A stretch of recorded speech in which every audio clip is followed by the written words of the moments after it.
Before we start, make sure you hit subscribe to my channel. I'm Evan. I'm 38, living in Boston. I've been married to Melissa for 5 years. We're both career-focused, both constantly busy, and on paper, everything looks stable. I run a small design firm. She works in marketing. Our schedule stayed packed. The fridge stayed stocked. But somewhere in the middle of success and routine, our marriage quietly ran out of feeling. I still remember the night I brought up the idea of a vacation. Early spring. Windows fog while dinner steam hung between us. How about Italy in June? I asked, just you and me. She barely lifted her eyes from her phone. Already promised the girls were doing Cabo, she said with a half-distracted grin. I laughed at first thinking she was messing with me, but she wasn't. She had already booked a girls-only week. No partners at all. I tried talking it through. We hadn't traveled together in 2 years. Wouldn't it help us reconnect? She just gave me that tired shrug I'd begun to fear. Evan, it's just easier with them. No schedules, no compromises. That line hit hard. No compromises. I realized I was a compromise. For days, I tried to convince myself it wasn't personal, but it absolutely was. Every relationship eventually hits that quiet crossroads where one person walks ahead and the other is left calling after them, hoping they'll turn around. The more I sat with it, the clearer it became. Melissa didn't want space. She wanted independence. She wanted freedom from responsibility, from effort, from choosing us. So I forced myself to accept it, or at least pretend I did.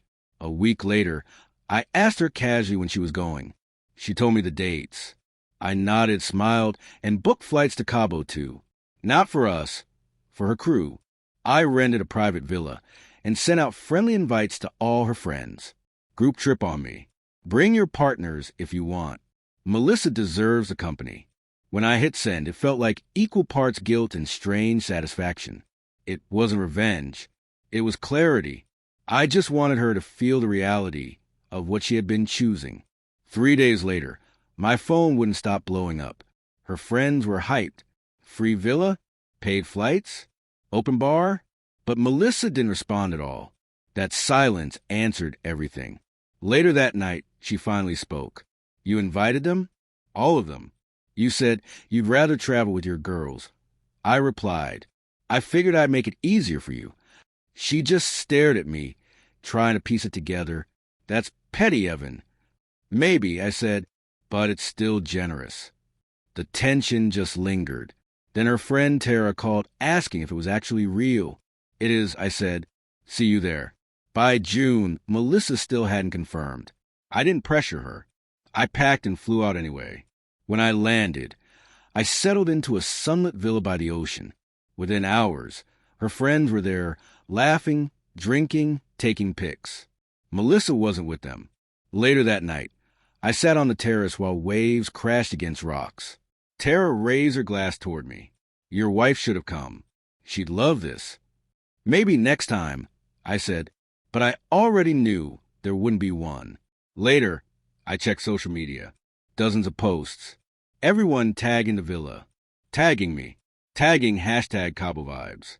In the middle of all that, Melissa commented on one post. Looks like fun. Just 3 words, but they were soaked in jealousy and regret. I didn't reply. I put my phone down and watched the moon stretch across the water. She got what she asked for, freedom. But freedom without emotional connection isn't happiness. It's silence wearing a mask. The next morning, Tara dropped off coffee and asked if I was okay. I said I was, even though I wasn't. I told her how love slowly turns into competition, and nobody wins that game. By day 3, everyone was completely carefree. Meanwhile, I played host and smiled when needed, but inside I felt like an empty echo of who I used to be. On the 4th night, Melissa finally texted. I didn't think you'd actually go through with it. I stared at the screen before replying. Neither did I. She left me on scene. And that's when I realized sometimes distance is the only thing that makes someone feel the absence they took for granted. When I got home, the house felt heavier than it ever had. Quiet. Still. Melissa sat at the kitchen counter scrolling through her phone. You had fun, I see. she said coldly. It was a good trip, I answered. Everyone seemed to enjoy themselves. You embarrass me, Evan. How? I asked. I invited your friends on a vacation. You chose not to show up. That's not what a husband does. No, Melissa. A husband tries to connect. He plans trips, he tries, he listens. But if that effort keeps getting rejected, eventually he stops trying. She crossed her arms, but for once she had no quick comeback. The next days were filled with unspoken arguments floating in the air. She'd make dinner and set one plate. I'd stay late at the office. It felt like living in the memory of something already over. One night before bed, she finally spoke. I saw the pictures. Everyone looked happy. They were, I said. I didn't think you'd actually invite them. I assumed you'd just sulk or guilt me like before. I used to, I said, but it never worked. She sat down at the edge of the bed. It was supposed to be my escape. Just 1 week without responsibility, without compromise. And did you get what you wanted? I asked. No, she whispered. I stayed home watching everyone else live the life I thought I wanted. It didn't feel like freedom. It felt like punishment. For a moment, I recognized the woman she used to be, the one who'd laugh too loud and dream with me. Melissa, I told her, I didn't do this to hurt you.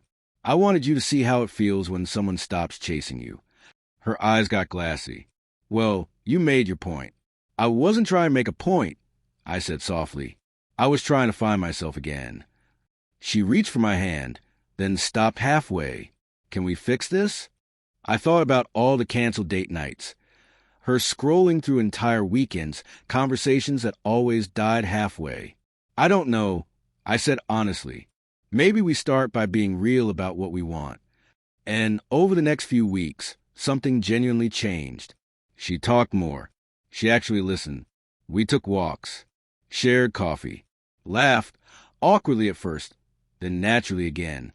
It wasn't some miracle moment. It was just two people remembering how to care. One evening on the porch, she told me she told the girls what I did. Half of them thought I was brilliant. Half said I was cruel. Which do you think I am? I asked. She looked at me and smiled lightly. Maybe a little of both. But this time, her honesty felt genuine. By late summer, we planned another trip. Just the two of us. Nothing extreme. Maine for a long weekend. It wasn't about showing off. It was about peace. Simplicity. While we drove the coast, I realized how tiny our old arguments seemed compared to the open highway. We weren't fixed. We were just trying again. Under stars beside a campfire, she said, I used to think independence meant doing everything alone. Maybe it actually means choosing who you want beside you. Well, I said, then choose wisely. And she whispered, I just did.